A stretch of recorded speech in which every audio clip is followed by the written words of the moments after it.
I'm 83 years old, and there is something I have never said out loud to another living person. Not to my children, not to my doctor, not to the priest who came to sit with me after Margaret died. But I am going to say it now, because I think if I carry it alone for much longer, it will finish me. For 3 years after my wife passed, a man came and sat in the chair beside my bed every single night. And for 3 years I believed with every quiet certainty in my bones that it was her. My name is Harold. I am 83 years old. I live alone in the same house I shared with Margaret for 41 years. And what I am about to tell you is either the most comforting thing that ever happened to me or the most terrifying. I still do not know which one it is. That is what keeps me awake now. Margaret died on a Tuesday morning in October. It was early, just before the light came through the bedroom curtains, the way she always liked it. She had been ill for 14 months, so in one sense we were prepared. In another sense, you are never prepared. You tell yourself you are. You make the arrangements. You speak to the doctors in calm voices. You hold hands in hospital corridors and say the right things to each other. But when the moment actually arrives, when the breathing simply stops and the room goes quiet in a way that no room has ever been quiet before, nothing you prepared means anything at all. I stood beside her bed for a long time after. I don't know how long. Long enough that the nurse came in twice and spoke to me gently before I actually heard her. I came home that afternoon to an empty house. Our daughter Patricia had offered to stay, and I told her no. I don't know why I told her no. I think I believed I needed to feel the full weight of it, alone, the way you sometimes press on a bruise just to confirm it is real. I made myself a cup of tea I didn't drink. I sat in the kitchen until it was dark outside. Then I went upstairs, got into our bed, and lay on my side facing the wall, and I waited for sleep that didn't come for a very long time. The first night he came, I thought I was dreaming. I want to describe this carefully because I have replayed it in my mind so many times that I am afraid of distorting it. I was not fully asleep.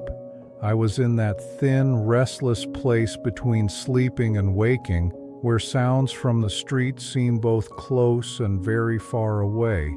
And then I became aware, without seeing anything, without hearing anything, that someone was sitting in the chair beside the bed. Margaret's chair, the small upholstered one with the wooden arms that she used to sit in when she read before coming to bed. I felt it the way you feel when someone enters a room you're in with your eyes closed. A shift in the air, a presence, a weight that wasn't there before. I opened my eyes. The room was dark, but not completely dark. There was a little light from the street lamp through the gap in the curtains, enough to see shapes. And in that chair, there was a figure, still, quiet, just sitting. I could not see a face clearly. I could not make out features or expression. What I could see was a shape in that chair that had not been there when I lay down. And what I felt, and this is the part I have never been able to adequately explain to myself, what I felt was not fear. It was a complete and total opposite of fear. It was the most profound sense of calm I had experienced since before Margaret became ill. A warmth that seemed to come from nowhere and settle over me like something physical. And I said, out loud, into the dark room, I said, "Margaret." And the shape did not move, did not speak, did not do anything at all. and I closed my eyes, and for the first time in months, I slept. In the morning, the chair was empty. Of course it was. I stood in the doorway of the bedroom and looked at it for a long time. I am not a superstitious man. I was an engineer for 34 years.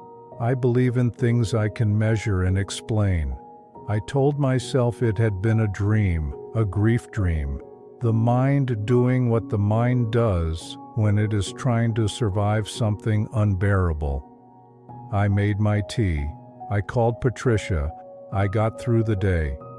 But that night, when I went upstairs, I found myself looking at that chair before I turned out the light. And when I woke at some point deep in the night, the feeling was there again. That warmth, that stillness, that absolute certainty that I was not alone in the room. This continued for 3 years. Not every single night without exception, but close enough to every night that the exceptions felt like the strange ones. I came to depend on it in a way I am not entirely comfortable admitting.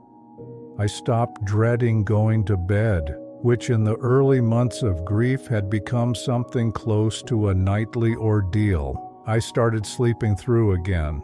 My appetite came back.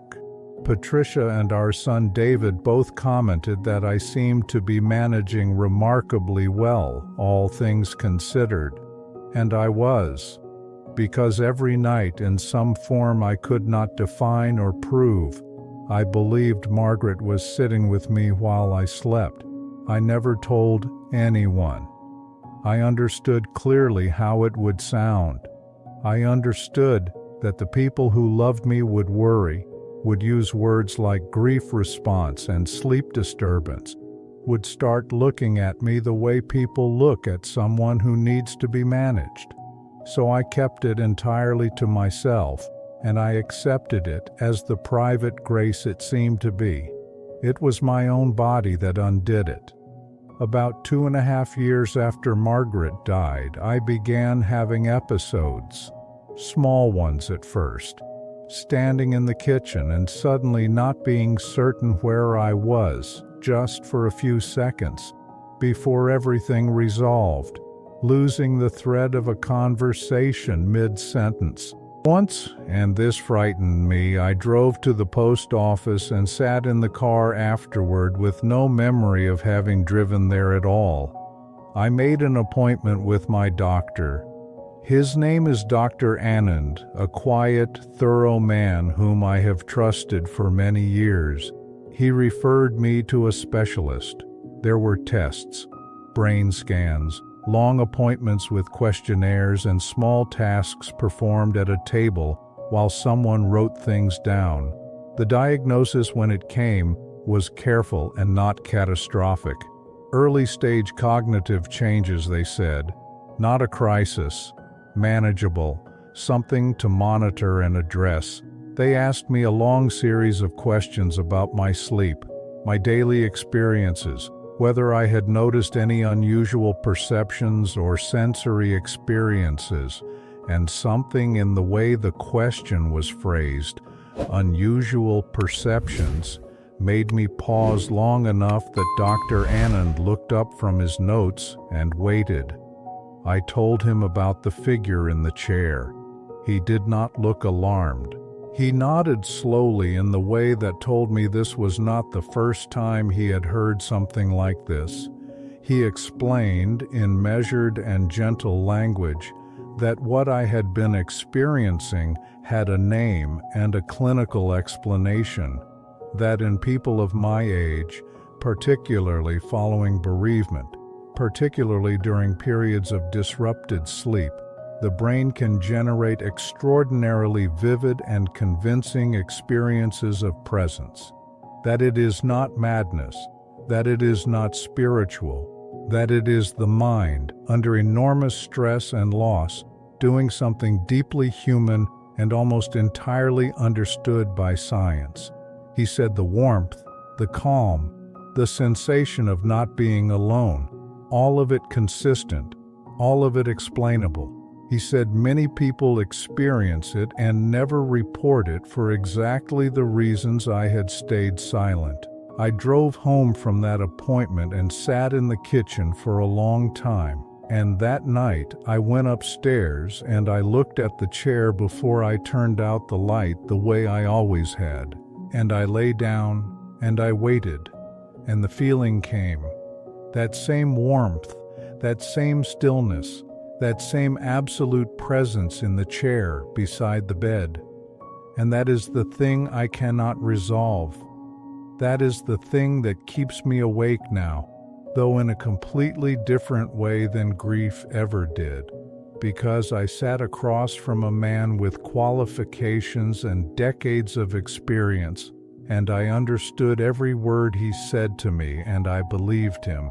And then I came home, and it happened again exactly as it always had. And the question that lives in me now, the one I cannot answer, is this: does the explanation make the experience less real? If my brain created it, does that mean she was not there?